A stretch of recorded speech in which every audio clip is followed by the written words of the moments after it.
Bürokratiemonster, Energiepreispauschale und Unstimmigkeiten in der Regierung. Darum geht es in diesem Video.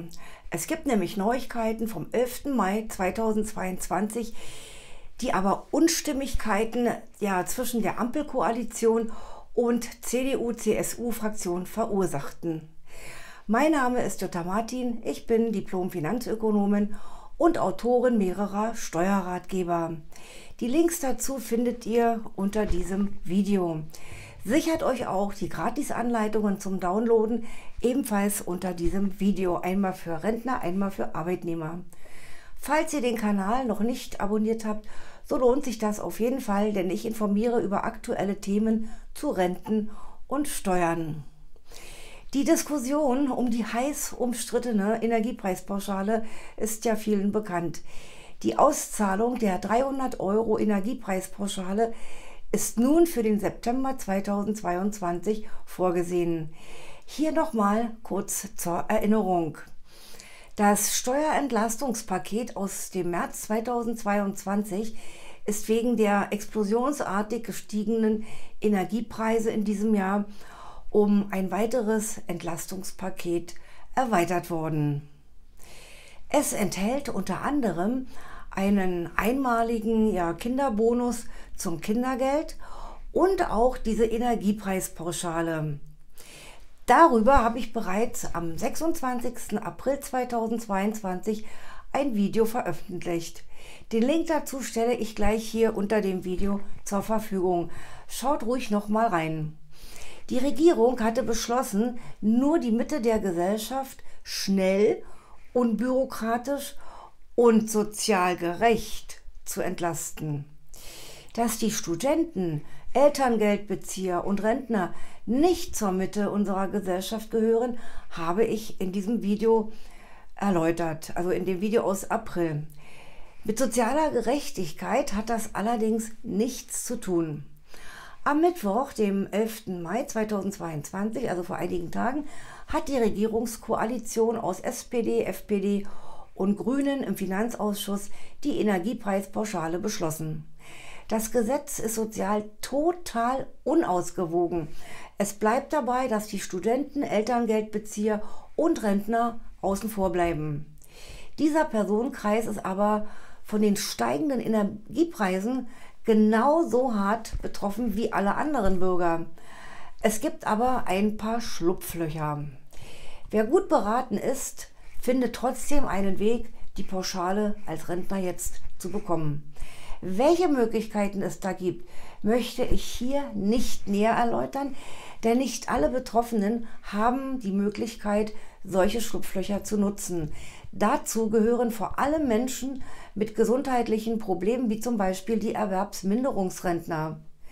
Wer also schlecht beraten ist, fällt hinten unter und das ist nicht im Sinne eines Rechtsstaates. Die CDU-CSU-Fraktion will deshalb dem Gesetzentwurf der Ampelkoalition nicht zustimmen.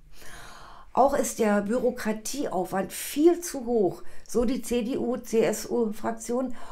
Und das ist auch meine Meinung, ist wirklich ein bürokratisches Monster. Arbeitgeber müssen die Energiepreispauschale für ihre Mitarbeiter vorfinanzieren. Eine solche Vorfinanzierung ist gerade für Handwerksbetriebe eine nicht hinnehmbare finanzielle Belastung. Durch die Pandemie sind ohnehin viele schon in einer schwierigen Lage. Die vielen kleinen Unternehmen haben sich nicht mal mit dem Thema beschäftigt, weil ja oft auch gar keine Zeit hierfür ist, für so ein bürokratisches Monster. Ja, die arbeiten eben lieber, um Geld zu verdienen. Völlig unklar ist momentan auch noch, ob die 300 € sozialversicherungs- und steuerpflichtig sein werden. Der Koalitionsausschuss beschloss dazu im März 2022, dass die Pauschale der Einkommensteuer unterliegt. Da es sich hier aber nicht um Lohn für geleistete Arbeit handelt, unterliegt sie folglich nicht der Einkommensteuer. Dazu hat sich auch der Bund der Steuerzahler kritisch geäußert.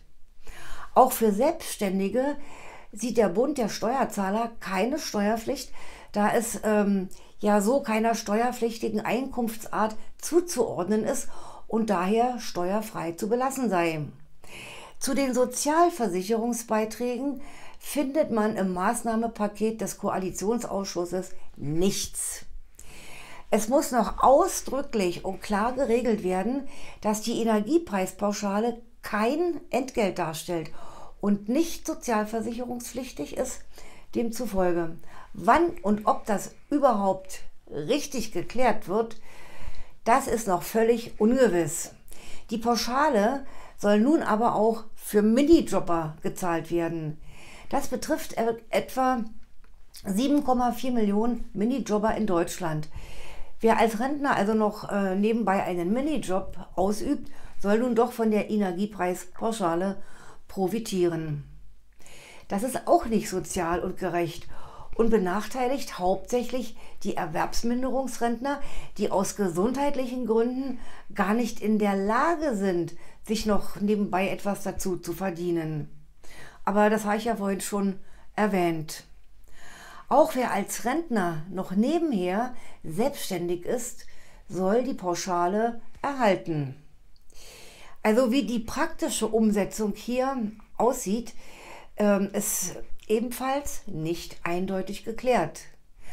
Ich selber bin ja auch Rentnerin und nebenher noch selbstständig und habe aktuell keine Ahnung, wie das in meinem konkreten Fall funktionieren soll. Ja, liebe Zuschauer, die Ausbildung ausländischer Soldaten wurde sehr rasch geklärt und in die Tat umgesetzt. Für die Umsetzung der Gesetze im eigenen Land fehlt es aber an Sachverstand, um es mal vorsichtig zu formulieren. Das waren heute meine wichtigen Informationen für euch, meine lieben Zuschauer.